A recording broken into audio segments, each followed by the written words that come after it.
안녕하세요. 오늘 3대 학교 감염병 중 하나로 꼽히는 수족구병 강의를 맡은 한림대 강남성심병원 감염내과 이재갑 교수입니다. 2019년 교육부의 학교 감염병 감시 정보 통계를 보면 전국의 초중고등학교에서 발생한 3대 감염병 중 수족구병은 1위 인플루엔자, 2위 수두에 이어서 3위였습니다. 2019년 한 해 동안 전국에서 1만 5천 명 정도의 초중고생이 수족구병에 걸린 것으로 조사가 됐고요. 수족구병 환자 수를 보면 초등학생이 압도적으로 많지만 중학생도 한 해에 전국에서 619명이 수족구병으로 고통을 받았습니다. 우리 학생은 수족구병에 대한 호기심이 참 많더라고요. 질문 주시면 하나씩 답변 드리겠습니다. 안녕하세요 교수님. 저는 서울 백운중학교 3학년 이지연입니다. 저는 수족구병은 초등학생 아이들만 걸리는 줄 알았거든요. 근데 중학생도 수족구병에 걸릴 수 있다고 말씀하셔서 놀랐습니다. 수족구병이 초등학교 들어가기 전인 0에서 6세 사이에서 발병률이 높은 것은 사실인데요. 주로 아이가 다니는 어린이집이나 유치원, 키즈카페 등에서 수족구병이 자주 발병을 합니다. 수족구병 유행 시기에는 중고생도 그 가족 내 긴밀한 접촉을 통해서 어린 동생으로부터 수족구병을 옮아서 걸릴 수도 있습니다. 그렇다면 저 같은 중학생은 수족구병 유행 시기에 병에 걸리지 않도록 조심할 필요가 있겠네요. 그럼 수족구병의 유행 시기는 한 해 중 어느 계절인가요? 퀴즈 한번 내보려고 그러는데요. 수족구병이 유행하는 시기와 관련된 별명이 있는데 무엇일까요? 힌트는 몹시 더운 계절입니다. 일단 더운 계절이라고 하셨으니까 여름이겠죠? 여름에 온 손님? 여름 손님인가요? 거의 다 맞췄는데 아쉽네요.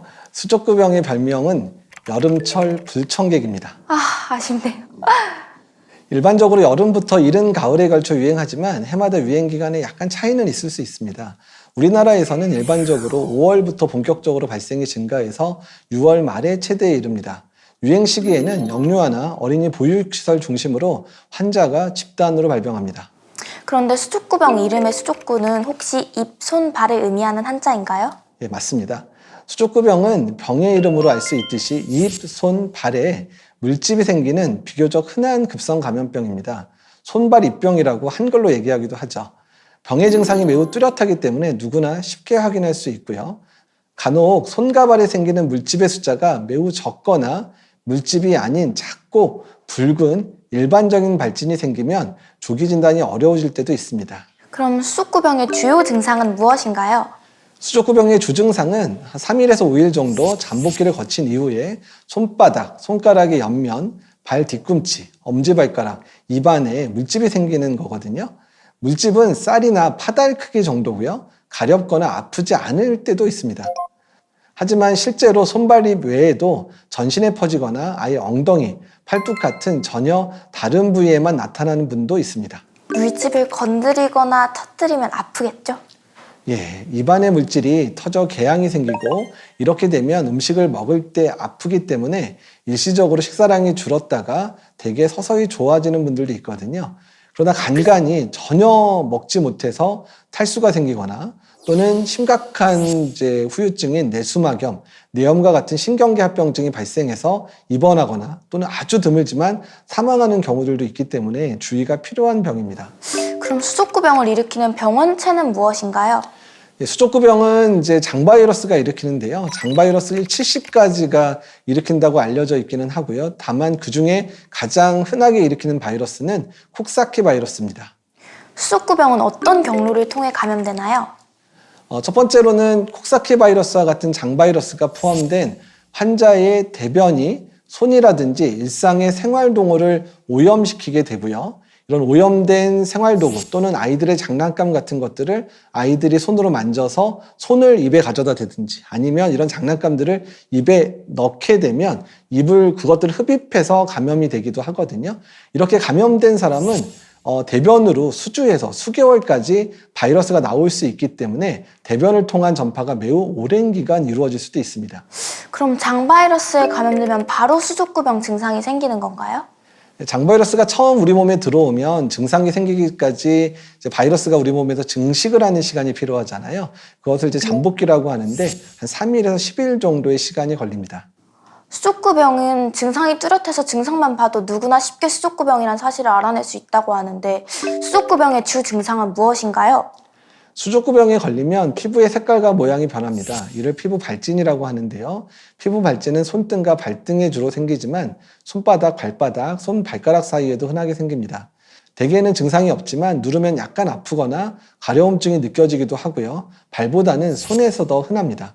손과 발에 발진 없이 입에만 물집이 생기는 수족구병도 4명 중 1명의 비율로 나타날 수 있습니다. 그렇다면 수족구병에 걸렸다면 어떻게 치료받아야 하나요? 수족구병이 증상이 시작되고 나서 3일에서 5일 정도만 지나도 대개 증상이 사라지기는 하거든요. 피부나 입안의 증상이 좋아지는 데는 이보다 조금 길어서 7에서 10일 정도까지 걸릴 수는 있습니다. 수족구병은 이제 치료제가 따로 있지는 않고요. 증상을 가볍게 하는 증상 치료를 하게 됩니다.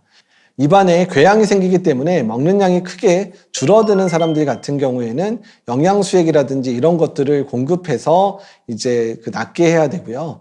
또한 뜨거운 것을 먹으면 입이 따가워서 잘 못 먹기 때문에 차가운 물이나 음료수로 수분 공급을 하는 것이 매우 중요합니다.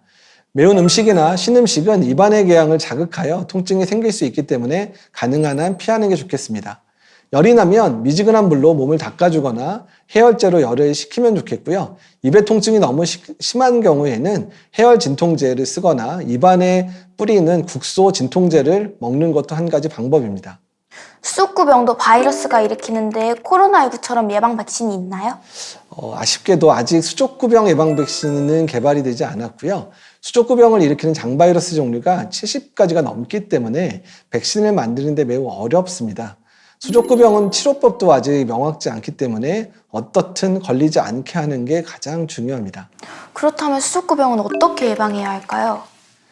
주로 접촉을 통해서 전파가 되기 때문에요. 외출후 소금을 양치, 손 씻기, 물 끓여 마시기 등 개인위생 관리를 철저히 하는 것이 가장 중요하고요.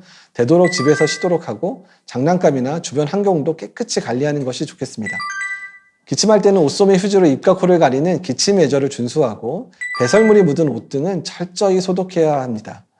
환자가 사용하는 장난감이나 생활용품의 표면을 세제로 사용해서 잘 닦아주어야 되고요. 가정에서는 수족구병에 걸린 어린 동생과 입맞춤, 안아주기를 제한하고 생활용품을 따로 사용하면 수족구병 감염을 예방할 수 있습니다.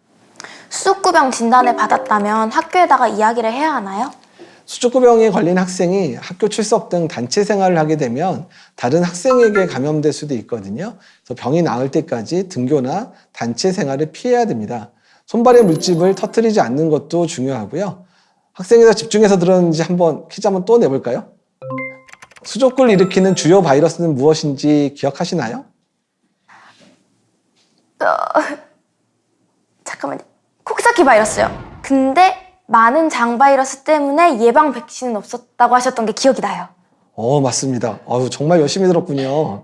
이번 감염병 교육 강의를 통해서 중학생 여러분들이 수족구병에 대해 정확히 알 수 있는 시간이 되었으면 좋겠습니다. 교수님 설명 잘 들었습니다. 수족구병에 대해 상세하게 알려주셔서 고맙습니다. 고맙습니다.